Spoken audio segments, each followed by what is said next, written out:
আপুনি জানেনে পৃথিৱীত কিমান ধৰ্ম আছে? পৃথিৱীৰ প্ৰায় 100% মানুহৰ প্ৰায় 80% মানুহে এজন ঈশ্বৰ থকা বুলি বিশ্বাস কৰে আৰু নিজৰ নিজৰ ধৰ্ম অনুসৰণ কৰে। কিন্তু সকলো এজন ঈশ্বৰৰ সন্তান হ'লে এটা ধৰ্ম আনটো ধৰ্মতকৈ পৃথক কিয়? এটা ধৰ্ম আনটো ধৰ্মৰ বিপৰীত কিয়? ধৰ্ম ঈশ্বৰৰ সৃষ্টি নে মানুহৰ?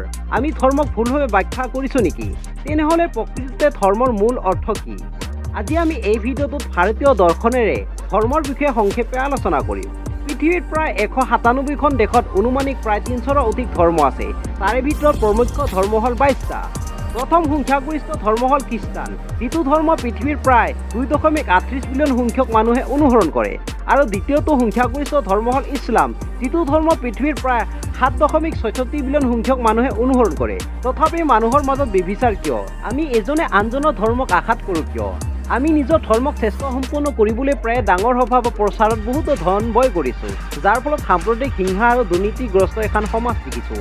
কিন্তু ভাৰতীয় দৰ্শন অনুসৰি ধৰ্মৰ অৰ্থ হৈছে ধাৰণ কৰিব পৰা যোগ্যতা, অৰ্থাৎ কোনো দেৱতাৰ পূজা কৰা বা পাঠ কৰা বা ঈশ্বৰক বিশ্বাস কৰা বা আল্লাহক বিশ্বাস কৰা নহয়। অৰ্থাৎ সকলৰ প্ৰতি উদাৰ, সত্যবাদী, সুখ অনুভৱতা, বিশ্বাস, সৎ আচৰণযুক্ত গুণ আহৰণ কৰা বা কৰ্তব্য পালনে ধৰ্ম।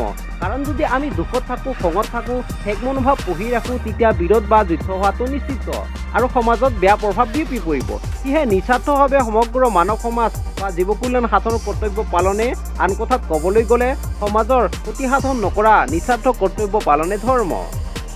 সেয়ে শিৱ পুৰাণত এষাৰ কথা আছে যে ব্যক্তিত্ব হানি আৰু পৰিণামতকৈ শ্ৰেষ্ঠ হ'ল জগত কল্যাণ, আৰু জগত কল্যাণে একমাত্ৰ মোক্ষ দুৱাৰ। অৰ্থ হ'ল আপুনি যদি কাৰোবাৰ কাজিয়া ভাঙিবলৈ যায় বা কোনো আঘাতপ্ৰাপ্ত জীৱক সহায় কৰিবলৈ যায়, ব্যক্তিজনে আপোনাক অপমান কৰিব পাৰে, আপোনাৰ ব্যক্তিত্ব হানি হ'ব পাৰে, আনফালে অবুজন জীৱে আপোনাৰ ক্ষতি সাধন কৰিব পাৰে। তথাপি সেই জীৱক সহায় কৰাটো বা দুখৰ পৰা মুক্ত কৰাটো আপোনাৰ কৰ্তব্য, আৰু ইয়াই জগতৰ কল্যাণ। এই কৰ্তব্য পালনে মোক্ষৰ দুৱাৰ, অৰ্থাৎ ইয়াই হ'ল ধৰ্ম। কিন্তু আমি মানৱে জানো কৰ্তব্য পালন কৰিছোঁ? যি নিস্বাৰ্থ কৰ্তব্যক ধৰ্ম বোলাৰ পৰিৱৰ্তে ধৰ্মক ব্যৱসায় হিচাপে ব্যৱহাৰ কৰিছোঁ।